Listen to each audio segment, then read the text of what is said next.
Assalamualaikum warahmatullahi wabarakatuh. Saya Wan Akmal bin Wan Mahmud, nombor matrik 060270. Untuk latar belakang, yang pertama adalah untuk menjelaskan dengan lebih mendalam mengenai maksud penceraian. Yang kedua adalah punca masalah penceraian terjadi. Yang ketiga adalah menghuraikan mengenai maksud penceraian. Untuk pernyataan masalah, yang pertama adalah kesan psikologi seperti perasaan marah dan perasaan tekanan. Yang kedua, mendapat kurang kasih sayang dari keluarga dan mencari kasih sayang dari persekitaran luar. Yang ketiga adalah kekurangan sumber kewangan. Okey, apakah tujuan kajian? Tujuan kajian ini adalah untuk mencari kesan yang berlaku kepada anak-anak yang menghadapi masalah keluarga, iaitu masalah penceraian ibu dan bapa. Yang kedua adalah untuk meneliti masalah mengenai penceraian ibu bapa dan memberi impak yang besar kepada anak-anak. Assalamualaikum warahmatullahi wabarakatuh. Nama saya Muhammad Fathi bin Kamaruddin, bernombor matrik 059845. InsyaAllah saya akan menyambung perbahasan mengenai kajian ini. Objektif kajian. Pertama, menganalisis kesan yang berlaku kepada anak-anak yang menghadapi masalah keluarga, iaitu penceraian. Kedua, mengkaji kesan masalah penceraian boleh mengakibatkan tekanan kepada anak-anak. Ketiga, menjelaskan bahawa masalah penceraian ibu bapa boleh berlakunya kesan yang besar terhadap ahli keluarga. Keempat, memberi kesedaran kepada suami dan isteri sebelum memiliki anak agar dijauhkan dari menunjukkan masalah tersebut di depan anak-anak.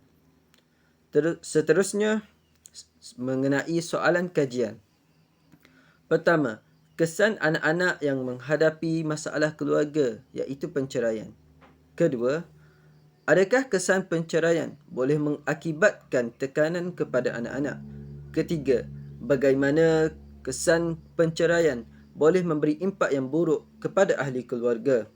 Keempat, mengapakah perlunya memberi kesedaran kepada suami isteri yang masih belum memiliki anak? Seterusnya, mengenai sorotan literatur. Pertama, mendapatkan bahan sorotan dari bacaan yang telah dibaca seperti jurnal, artikel dan lain-lain.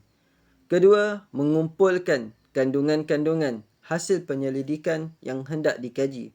Ketiga, mencari maklumat mengenai kajian-kajian yang telah dibuat sebelum ini. InsyaAllah. Terima kasih. Bismillahirrahmanirrahim. Assalamualaikum warahmatullahi wabarakatuh. Nama saya Muhammad Aiman bin Mat Nasri, nombor matrik 059959. Hari ini saya akan bertangkan bab 3 dalam proposal, iaitu metodologi kajian. Okey, yang pertama, bahagian reka bentuk kajian. Kajian ini menggunakan kaedah kualitatif, dan kaedah kajian kualitatif boleh mendapat peristiwa dengan cara temu bual dan pemerhatian secara mendalam. Yang kedua, kaedah temu bual penyelidik dapat mengetahui lebih mendalam dan dapat mengumpul maklumat tentang kesan anak-anak terhadap perceraian ibu bapa. Dan yang ketiga, reka bentuk kajian ini menggunakan kajian fenomenologi kerana kaedah ini bertujuan untuk memahami pengalaman hidup para informan. Yang kedua, bahagian metodologi kajian iaitu lokasi dan populasi. Yang pertama, kajian ini akan dilakukan di daerah Kuala Nerus, iaitu di Terengganu, kerana kadar masalah perceraian ibu bapa di kawasan ini menunjukkan peningkatan pada setiap tahun. Dan yang kedua, dari segi populasi, masalah kajian adalah kesan perceraian ibu bapa terhadap anak-anak sekolah menengah di sekitar Kuala Nerus, dan populasi sasaran kajian adalah pelajar-pelajar sekolah menengah di daerah Kuala Nerus. Dan yang ketiga, kaedah ini dapat diselidik dan dijadikan asas untuk membuat generalisasi dan kaedah populasi capaian, merupakan populasi pilihan realistik kerana kaedah ini juga boleh perolehi asas untuk dijadikan generasi dari kajian. Okey, dari segi saiz sampel, yang pertama kerja ini populasinya di sekitar Kuala Nerus, kerana kawasan ini dia besar dan banyak sekolah menengah di kawasan Kuala Nerus ni. Yang kedua, kerja ini akan memilih sekolah menengah di kawasan Gong Badak, kerana kerja ini menggunakan kaedah teknik kualitatif, iaitu dengan kaedah wawancara, iaitu interview. Dan yang ketiga, kerja ini akan pendidik akan mencari 10 pelajar, iaitu 5 pelajar lelaki dan 5 pelajar perempuan pada setiap sekolah menengah di kawasan Gong Badak. Dan sebab mereka memilih sekolah menengah, kerana di sekolah menengah terdapat umur yang 13 hingga 18 tahun, kerana mereka masih di bawah jagaan anak-anak, dan kajian ini memilih pelajar yang mengalami masalah ibu bapanya bercerai. Yang kedua adalah teknik persampilan. Yang pertama, kerja ini akan menggunakan teknik persampilan bertujuan, dan informan kerja adalah yang dipilih, iaitu pelajar sekolah menengah yang mempunyai masalah keluarga seperti ibu bapa yang sudah bercerai, dan sasarannya adalah sekolah menengah di kawasan Gong Badak. Dan yang kedua, teknik ini memudahkan penyelidik untuk mencari maklumat dengan cepat dan tepat. Selain itu juga, penyelidik dapat membuat keputusan berdasarkan pengetahuan dan tujuan kajian untuk sampel. Okey, bahagian tata cara pemulihan data. Penyelidik akan menggunakan cara instrumen, iaitu wawancara, iaitu interview, dan kaedah ini adalah kaedah kualitatif. Kaedah ini lebih mudah dan boleh bertanyakan soalan selain daripada soalan yang telah disediakan untuk mendapat maklumat atau data untuk kajian tersebut. Yang pertama, mereka menggunakan cara wawancara, iaitu interview. Kajian ini menggunakan kaedah wawancara kerana sokongan data dari informan adalah penting untuk pemulihan data. Untuk penyelidik minta pendapat, minta pandangan dan maklumat dengan lebih mendalam. Penyelidik juga telah membuat soalan-soalan sebelum menginterview informan, dan penyelidik boleh bertanyakan soalan selain daripada soalan yang telah dibuat. Antara soalan-soalan yang penyelidik telah dibuat, yang pertama, adakah perceraian antara ibu bapa akan mendatangkan kesan buruk kepada anak-anak? Dan yang kedua, sebagai seorang anak, adakah pergaduhan antara suami isteri merupakan sesuatu yang kurang baik dibuat di hadapan anak-anak? Yang ketiga, adakah sebagai seorang anak perlu menasihati ibu dan ayahnya sebelum terjadi masalah perceraian? Yang keempat, apakah kesan yang dapat sekiranya ibu bapa mengalami masalah pergaduhan atau pergaduhan dan perceraian? Dan yang kelima, apakah yang akan berlaku sekiranya anak-anak mengalami masalah ibu bapa bercerai? Tata cara penganalisisan data. Yang pertama, penyusunan data. Pengkaji akan membuat skrip atau soalan sebelum menggunakan kaedah wawancara supaya penyelidik boleh membuat pemerhatian dengan mudah. Yang seterusnya, menandakan pada soalan-soalan yang dibuat oleh penyelidik setelah wawancara informan dilakukan.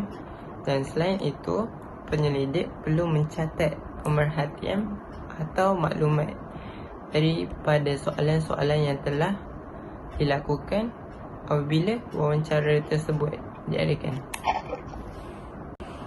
Seterusnya, penyelidik perlu menandakan kod pada setiap jawapan atau maklumat dari informan dan menyusun kod itu mengikut tema atau kategori yang mengikut kesesuaian. Dan hal ini bertujuan supaya dapat dikemas kini dengan mengikut jalur yang ditetapkan. Okay, seterusnya, apabila dah tanda dan dengan biar nampak mudah, seterusnya kita buat jadual atau peraja untuk meletakkan data-data yang tadi mengikut kod dengan maklumat yang disusun dengan secara sistematik. Okay, penganalisisan data yang kelima adalah menentukan sama ada kesahihan ataupun kebolehpercayaan data-data kualitatif tersebut dengan cara-cara tersebut, sama ada member checking, peer checking, triangulasi atau persetujuan penilaian Cohen-Kappa. Sekian. Sekiranya ada yang salah, perlu membuat pengekodan semula. Kepentingan kajian. Yang pertama, kajian yang dibuat oleh penyelidik adalah kajian mengenai kesan anak-anak terhadap kes penceraian ibu bapa. Perkara ini amat memberi kesan kepada kanak-kanak yang seawal usia kerana mereka lebih memerlukan bimbingan daripada ibu bapa mereka sendiri. Yang kedua, kesan terhadap tekanan emosi anak-anak apabila berlakunya kes perceraian ini, kerana ia mengakibatkan dari sudut pembelajaran mereka dan kehidupan seharian mereka. Seterusnya, anak-anak akan rasa hilang kasih sayang daripada ibu bapa mereka sendiri apabila mengalami masalah penceraian yang berlaku. Ibunya juga turut terkesan terhadap penceraian kerana tidak mendapat nafkah daripada seorang suami, dan beliau akan menggantikan sebagai pencarian nafkah bagi anaknya sendiri. Yang keempat, masalah ini perlu dikaji dan diselesaikan kerana melibatkan anak-anak sejak kecil lagi. Hal ini perlu diselesaikan supaya anak-anak tidak terganggu di dalam pembelajaran, kerana pelajaran mereka merupakan sesuatu yang penting untuk masa hadapan mereka sendiri. Definisi operasional. Yang pertama, kesan penceraian. Maksud daripada kesan penceraian itu adalah suatu keburukan yang berlaku dari suatu kejadian terhadap kejadian penceraian di antara suami dan juga isteri. Dan yang makna lain yang diambil adalah anak. Itu anak yang dilahirkan dan dijaga dari bayi sehingga dewasa.